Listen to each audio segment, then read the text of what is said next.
আসসালামু আলাইকুম এভরিওয়ান। আশা করি সবাই ভালো আছেন। আমি শরীফুল ইসলাম, ভোরের পাখি আইডিয়াল স্কুল সহকারী ইংরেজি শিক্ষক। আজকে একটা মজার বিষয় হচ্ছে একটা আকর্ষণীয় গ্রামার, যে গ্রামারটা সাধারণত সবাই খুব কম পড়ে, অনেক পেজ লাগানো থাকে। বাট আমি গ্রামারটা করালে, আমার ক্লাসটা করলে অনেক সহজ হয়ে যাবে। আমি শরীফুল স্যার, অলিয়ার মানে ক্লিয়ার, অলিয়ার স্যার আমার স্যার, অলিয়ার স্যারের ছাত্র আমি ইনশাআল্লাহ। আমি গ্রামার করলে সহজ হবেই।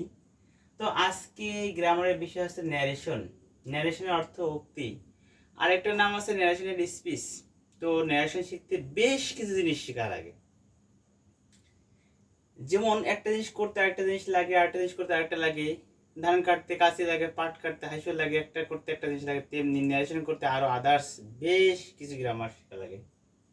নাম্বার পার্সন আমি শিখাবো, ধারাবাহিকভাবে একটা ক্লাস বলবো। তো আজকে আংশিক একটু ধারণা আপনাদের দিব। সর্বপ্রথম আপনাদের 6-7-এ সেন্টেন্স ন্যারেশন আসে। যখন 8 বা 9-10 এসএসসি এইচএসসিতে যাবেন, তখন আপনার অবশ্যই প্যাসেজ ন্যারেশন করতে হবে। প্যাসেজ একটু সহজ, তারপরে সহজ, তারপর আরো কঠিন কঠিন আস্তে আস্তে বাড়া যায়। তো সুন্দর করে আগে আপনার সেন্টেন্স ন্যারেশন শিখতে হবে।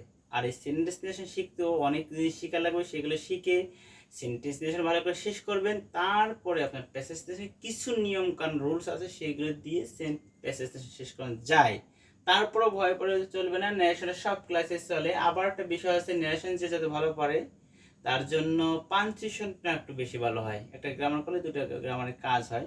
তো আজ আপনি এদের একটা ধারণা দেবো। প্রথম হচ্ছে ন্যারেশন। ন্যারেশন অর্থ উক্তি। কেউ কেউ ন্যারেশন না বলে বলতে পারে স্পিচ। আমি জাস্ট একটু নমুনা দেখাই। ন্যারেশন দেখেন প্রথমটা লেখা আছে, যেমন প্রথমটা বাক্য, দ্বিতীয়টা বাক্য। করিম সেড টু রহিম, একটা চিহ্নতে দেখছেন, একে বলা হয় ইনভার্টেড কমা।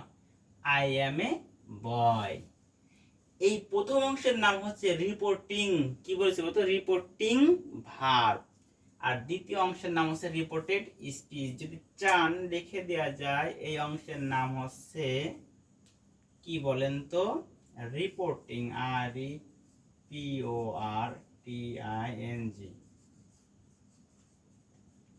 ভার্ব।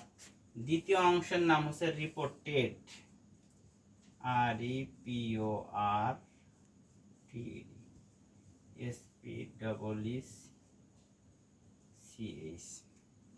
এটা হচ্ছে রিপোর্টিং ভার্ব, এটা হচ্ছে রিপোর্টেড স্পিচ। ন্যারেশনের এটা একটা গুরুত্বপূর্ণ বিষয়। ন্যারেশন আগে চিনতে হবে কোনটা রিপোর্টিং ভার্ব আর কোনটা রিপোর্টেড স্পিচ। রিপোর্টেড স্পিচটা কেন চিনতে হবে? কারণ এই রিপোর্টেড স্পিচ দেখেই কিন্তু ন্যারেশন করতে হয়। কি দেখতে হয়? রিপোর্টেড স্পিচে কোন সেন্টেন্স আছে, পাঁচটা সেন্টেন্স। আর পাঁচটা সেন্টেন্সের narration assertive, interrogative, imperative, operative, exclamatory sentence. একটা সেন্টেন্সের একটা নিয়ম। তো এটা রিপোর্টিং ভার্বের হচ্ছে সাবজেক্ট, সেইটুটা হচ্ছে রিপোর্টিং ভার্বের ভার্ব, এটা হচ্ছে অবজেক্ট। আর এই চিহ্নটাকে বলা হয় কি বলেন তো? Inverted comma. I N V E R T D, inverted C O double M A. চিহ্নটার নাম হচ্ছে ইনভার্টেড কমা। এটা রিপোর্টিং ভার্ব, এটা হচ্ছে সাবজেক্ট, এটা হচ্ছে কি বলেন তো? ভার্ব। এটা হচ্ছে তাহলে অবজেক্ট। এটা সিম্বল কমা, তাহলে এটা হলো সাবজেক্ট, এটা হলো ভার্ব। আর তাহলে এটা হলো কি বলেন তো? অবজেক্ট। এইগুলো চেনাও, জিনিস চেনা খুব জরুরি। এই অংশের নাম পুরো নাম হচ্ছে রিপোর্টিং ভার্ব, তারপর ইনভার্ট কমা, তারপরের অংশ হচ্ছে রিপোর্টেড স্পিচ। রিপোর্টিং ভার্বের তেমন কোনো চেঞ্জ হয় না। আপনি যেই সেন্টেন্সে ন্যারেশন করেন, চেঞ্জ করতে হবে সেইটুর পরিবর্তন হয়। কিসের পরিবর্তন হয়? সেইটুর পরিবর্তন হয় আর কমার পরিবর্তন হয়। এটা হচ্ছে রিপোর্টিং ভার্বের পরিবর্তন। আর যা সব জায়গাতে বসে যায়, চেঞ্জ হচ্ছে রিপোর্টেড স্পিচের, এই সাবজেক্টের চেঞ্জ, ভার্বের চেঞ্জ। আমি একটা ক্লাস করে তখন দেখিয়ে দেব। তো আমি আবার একটা বিষয় আপনাদের দেখাচ্ছি। যদি আপনারা অ্যাসার্টিভ সেন্টেন্সের ন্যারেশন করেন, তাহলে প্রথমে আপনারা, আমি শুরু থেকে করাই। ইনভার্টেড কমা, আই অ্যাম এ বয়। এখানে আছে করিম, এখানে আছে সেই টু,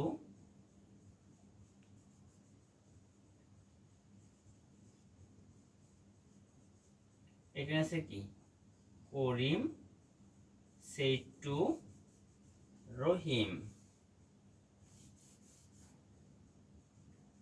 তাহলে আমি বলেছিলাম প্রথম শর্ত হলো আপনার দেখতে হবে রিপোর্টেড স্পিচে কোন সেন্টেন্স আছে, তাই না? আমি সেন্টেন্স অ্যাসার্টিভ সেন্টেন্সটা আগে চিনাই, বাকি সেন্টেন্সগুলো পরে একটা রুল দেবো, একটা ক্লাস দেবো, ক্লাসটা দেখবেন আপনি ন্যারেশন পারবেন। তবে কয়েকটা ক্লাস দেখা লাগবে আপনার ন্যারেশন পারার জন্য। একটা ক্লাসে 5-10 মিনিটে ন্যারেশন শেখানো সম্ভব নয়। তবে দেখবেন অ্যাসার্টিভ সেন্টেন্স কিভাবে চিনবেন, বাক্যের শুরুতে কোন বাক্যের রিপোর্টেড স্পিচ যে বাক্য অর্থাৎ ইনভার্টেড কমার পরে যে বাক্য আছে এই বাক্যের একদম প্রথমে যে সাবজেক্ট থাকে, সাধারণত সাবজেক্ট কি থাকতে পারে, আই আর ইউটা বেশি থাকে, অন্য কিছু থাকে he see the the man অথবা ইট বা কোনো কিছুর নাম থাকতে পারে, সবচেয়ে বেশি থাকে আই বা ইউ। অর্থাৎ সাবজেক্টের পর একটা ভার্ব, সাহায্যকারী ভার্ব থাকতে পারে, মূল ভার্বও থাকতে পারে। বাক্যের শুরুতে সাবজেক্ট ভার্ব থাকলে সেটা হয় অ্যাসার্টিভ সেন্টেন্স।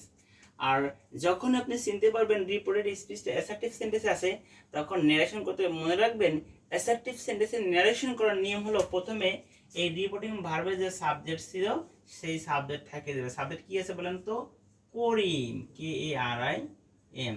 অর্থাৎ প্রথমে একদম যা থাকবে সাবজেক্ট ঠিক তাই বসে যাবে, কোনো চেঞ্জ হবে না। চেঞ্জ হবে কিসে বলেন তো, সব সেন্টেন্সের ন্যারেশন করতে গেলে পরিবর্তন হয় সেই টুল।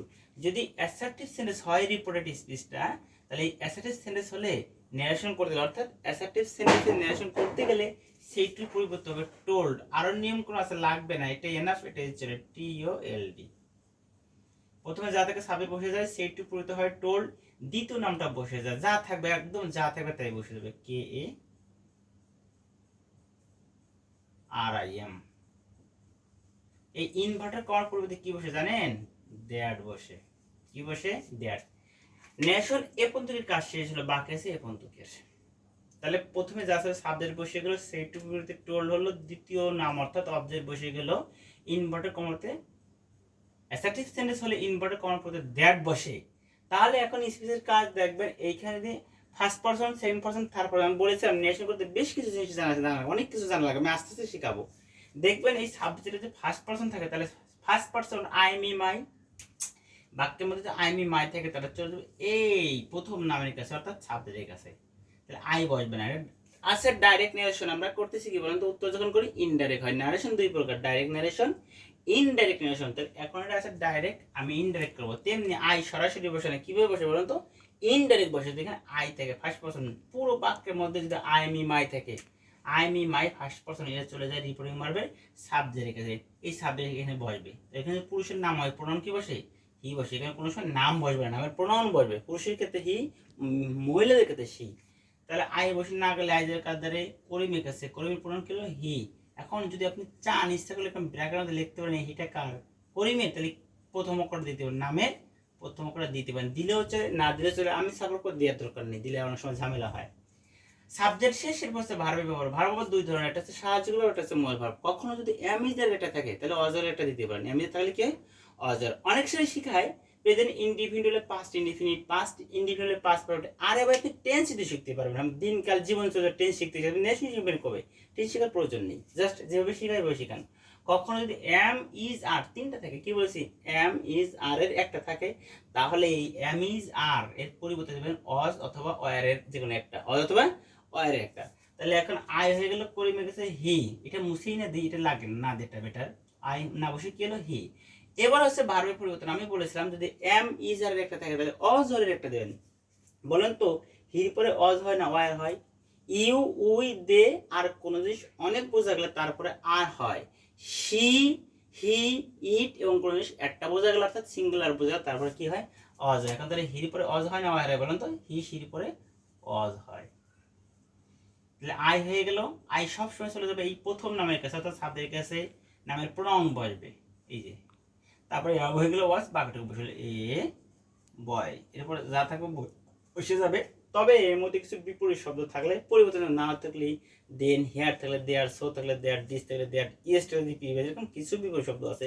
তবে আমি সব কিছু এক একটা করে একটা ক্লাস দেবো, প্রত্যেকটা বিষয়ের উপরে একটা ক্লাস দেবো। যদি ধারাবাহিকভাবে আপনি ন্যারেশন দেখতে পারেন আমার ক্লাসগুলো, মাস্ট বি, আমি কথা দিলাম ইনশাআল্লাহ একদিন দেখবেন পুরোপুরি ন্যারেশন পারবেন। তো আজ পর্যন্তই, ভালো থাকবেন, আল্লাহ হাফেজ। কথা হবে, দেখা হবে পরবর্তী ক্লাস।